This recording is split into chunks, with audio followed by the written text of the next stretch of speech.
Does anyone know what's going on here? We don't. As Bruce Arena put it best, does anybody know what's going on here? That quote came from the halftime interview that Bruce Arena attempted to do with Brad Feldman and Paul Mariner during the Colorado game this past Thursday.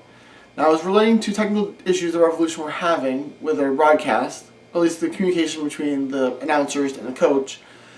So he said that, however, that very much could apply to what's going on with the team currently. The Revolution have done an amazing job recently, going from one of the laughingstocks of the league to the hottest team in Major League Soccer following the New York City FC loss 1-0 to Portland Timbers on Sunday night that snapped their 12-game unbeaten run, leaving the Revolution's 7-game unbeaten run under Bruce Arena and also interim head coach Mike Clapper, the longest in MLS. Now, it's been an interesting season, obviously, the Revolution turning it around to go from bad to good. Now, obviously, most Revs fans here do know what's happened. It was Brad Friedel, who was the coach all year, got fired following a 5-0 defeat to Chicago Fire on May 8th. And after that result, he was fired and named Mike Clapper as interim head coach. He led the Revolution to a 3-1 win at home against San Jose Earthquakes. Within a couple days after that game, they had fired their general manager, Mike Burns. The day following Burns' firing, they announced Bruce Arena would become the new head coach and sporting director of the team. Now, this all came at a bit of a very fast pace, which is unlike the Revolution in the past. They're usually a little slow, more methodical. This was a very quick, but it was a very positive step as well. Now, Mike Clapper did leave the Revs in charge for 2 more games. That was the 0-0 draw on the road to Montreal Impact, and also a 1-1 draw at home to DC United. Though that game was a really good one, but they ended up getting late and it ended up being a draw. Then Bruce Arena took over after that game. He led the team on a 4-game stretch leading up to where we are currently. That included a 2-1 win on the road to LA Galaxy, which is a huge upset.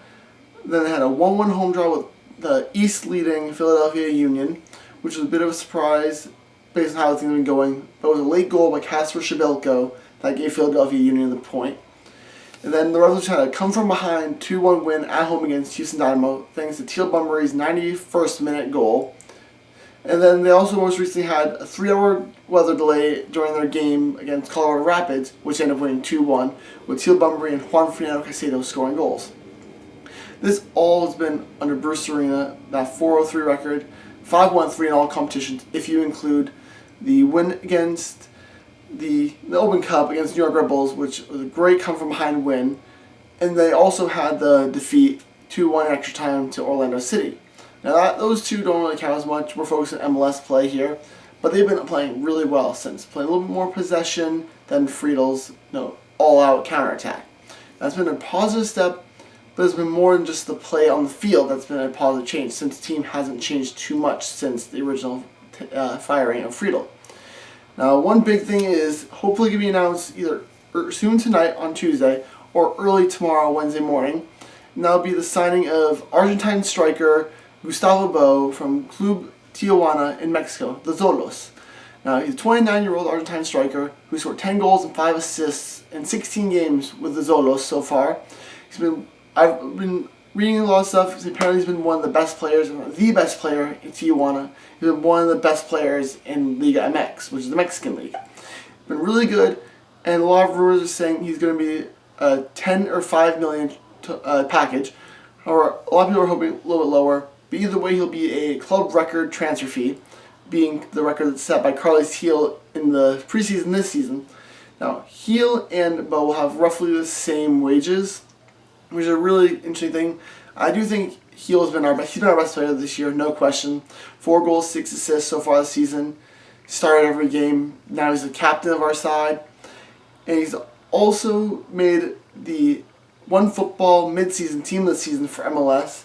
And he was named one of the 10 most surprising players in MLS this season on MLSsoccer.com post. Now, all this, he's been proven he's been one of the best players, and arguably he's one of the best players in the league so far this year based on play. Now, I would say that Gustavo Bo is a little bit better. They're also different positions. Bo is an out-and-out striker. He also does shift a little bit to the left wing, but he's definitely a clinical number 9, which is exactly what the Revs need currently in this team. And with Bo in the lineup, The changes that we would do would definitely have him up top and Heel in behind as 2 guarantees. Then the 4-2-3-1, our wingers, we have Christian Pania, who I think currently is a super sub, but he can definitely be an electric starter once he comes back to full fitness. He's still working his way. But we also have Juan Agudelo, who I think is a very, very good player. He's been revitalized after transferring into midfield from being a striker. And he's become a little bit more possession-based. He's done really good under Lapper and Arena. Now we also have Teal Bunbury, who's currently in form. He's been playing really well recently. 5 goals in all competitions, our leading overall scorer. Though in league play, it is Carlos Heel and Juan Fernando Caicedo, both with 4 goals. Now, obviously, in the 4-2-3-1 formation, which Bruce Arena elected to use against Colorado, we had Luis Caicedo and Wilfred Zahibo as our 2 CDMs, which I think is a really good pairing. Before the season, I was thinking that would be our number 1 defensive midfield pairing, just because I know how good Luis Caicedo is. And you also have Wilfred Zahibo, who's been a bit iffy all year. He's definitely turned around. Now, I'm looking forward to seeing what he can do if he can continue how he played against the Rapids. In defense is also a bit of an issue. Ideally, our right back is Andrew Farrell. Left back, I would say, is Edgar Castillo or DeJuan Jones. That could go either way. Center backs, I'd like to have Anibaba De La Mea next to someone else, with Matt Turner in goal. Currently, Baez our right back with Farrell shifted centrally next to Anibaba or De La Mea, depending on who start. Then Edgar Castillo's recently, he played really well in the Open Cup, and he also played really well against Colorado.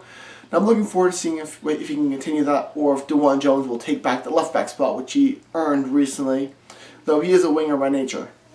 Now all this could change, because the Revolution were also linked to former Arsenal, Roma, and Barcelona center back, the Belgian that is, Thomas Vermaelen. Vermaelen's a really good center back, world class on his day, but he is injury prone, which is one of the downsides of signing him. Now, obviously, if we can get him on a 1 to 2 year deal with using target allocation money and not a DP contract, I think it'd be a really smart move for the Revolution, just to get a little bit more defensive support. I think it'd be a massive signing to stabilize the back line. Until then, we do still have decent center backs, which it's not great, but it is, we can work with it for the season. And then we'll also have one more player we were linked to, which is the American left back Fabian Johnson, currently playing for Borussia Mönchengladbach over in Germany. Now we were linked to him as well as FC Cincinnati. They're just trying to get a left back, and he might come back to MLS. The Revolution are one of the teams looking into him. Not sure if that one's going to happen or not. I don't think that one will as much. I think the Vermaelen one would be more likely to happen, and I probably would prefer Vermaelen just because we do have some options at left back. Though Fabian Johnson playing would definitely allow DeJuan Jones to go back to his natural wing position, though he probably wouldn't start with the amount of players we have. This has been a massive change with the Revolution recently. Obviously, in the past we've been definitely stingy and not wanting to make a lot of signings, moving slow. Now we're getting a lot of rumors going on, just like the preseason this year, but this is to another level. It's been a lot better for the Revolution. Having all these rumors going around, and just teams, league, and other people taking us seriously instead of having us be a joke. Now, obviously, the players, the rumors that are getting a lot more positive, and obviously the play's gotten better because the players are playing for Bruce Arena instead of not playing for Brad Friedel. It's a big positive step, but probably the biggest change, I think, in the area is just the community around the Revolution. Instead of being sad and moping around, people have been really positive online and everything. Just know, like, they're happy. We finally have a team that's worth watching, that's really fun to watch. And I've been a fan for a few years now, but I've really grown to love the team and the sport. And it's good to see that so many people are getting involved as well and just watching the team. It's one of the greatest things I've seen. Now, honestly, there's the Revs Twitter hashtag, which is #AnyRevs. I've had a really good time on Twitter. A lot of people getting really active, especially when we're doing good, having some fun. However, that's kind of slowed down a lot just because of the creation of something new for Revs fans, and it's a Revolution Discord. Now, Discord is typically used for gaming, but it's a really good conversation thing. It's used to do a lot of different conversations. Now, one Revolution fan, whose Twitter handle is @TealBumbleberry, they decided to create a Revolution Discord with some other Revolution fans, and it's been a huge success. That started on Sunday night, a little before 7:30. Then a little after 4 p.m. today, on Tuesday, so not very long, less than 48 hours, it had reached 100 people in the Discord, which is an amazing thing. I've been there since Sunday night. It's been a lot of fun, though. Having fun, some chats, some talking about chants and everything, and obviously rumors, stuff going around, having a lot of banter. It's been a huge fun. So I'm going to leave a link to that Discord channel in the description.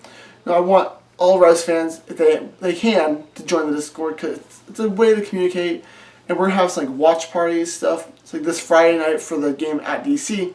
There's going to be a watch party where everyone's going to hop into a voice call, just talk to each other while watching the game, cheer if there's a goal, or get angry if there's a goal by DC United. This will happen for a lot of the away games, which I think would be a really cool feature to have. You don't really have that on Twitter or other platforms. I'll leave a link to that in the description. I'll leave the founder's Twitter handle in the description as well, just so you can go give him a follow, because he's done a great job starting this up. It's been awesome. But I'm also going to leave a link to Resurgent TV, which we're hopefully going to be able to reboot. It's been a little bit slow. Obviously, the team is playing not so great, and we kind of slowed down the content. And hopefully, we're going to be able to reboot it and get it going again in the near future. Obviously, I really enjoyed helping out with that. It was a lot of fun. And obviously, I'm going to help with my own channels. I really haven't been able to do much, so I've been working a lot with school, like work and school as well. So I'm going to try and make some more videos here and there throughout the summer. And obviously, when I go back to school in the fall, I'll have a bit of a better setup. It's a little bit more stable, and also I'll have a little more time to make videos and edit them and everything. So I'm really looking forward to making more of that. So I'll leave all those links in the description. I'm looking forward to the rest of the season for the Revolution. We're currently in 8th place in the Eastern Conference, tied in points with 7th place Toronto FC, just have a worse goal difference.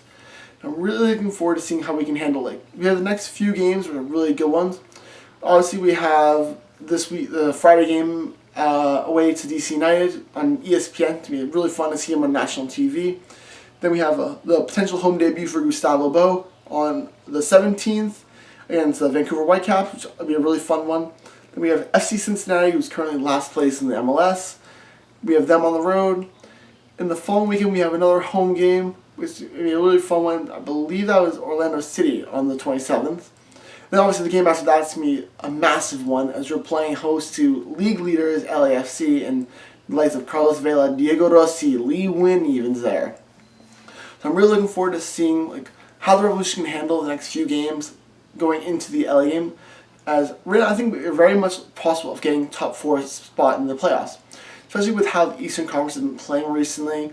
Against the Western Conference, the East has definitely been pretty poor. The West has had the number. The Revolution are definitely the exception. We have 7 games against the Western Conference, and we have 5 wins and 2 draws in the 7 games. Still unbeaten against the West. Yes, we still have to play LAFC. Yes, we still have to play Portland Timbers. Yes, we still have to play Seattle Sounders, who are always a good team. We've beaten the likes of LAFC. We got a draw away to Sporting Kansas City. We've had a lot of positive results, and I think we're really good to keep going for it. I do think that if we can definitely beat up on the West teams again, just keep it going, and we can just keep going with the Eastern Conference teams being solid against them. 8 points behind second place currently. I wouldn't put it past the Revolution to sneak into that top 4 this season. It's going to be a challenge, but the way the Revs have been playing recently, especially if we get Gustavo Bo and everything going on, it's very, very possible. And I would not be upset, or wouldn't be surprised, if the Revolution did that and give the home game in the playoffs for the fans, which would be an amazing atmosphere. It'd be an unreal feeling. Seeing a playoff game at Gillette Stadium, I would love to see it. But yeah, so that's all for me here. Obviously, check out all the links in the description. Comment on the video if you want to see me talk about anything else going forward, the Revolution, or possibly even other soccer content. Just leave a comment down there. Give this video a like. Subscribe if you want to. So yeah, that's it for me. I'll see you in the next video. Goodbye and go Revs.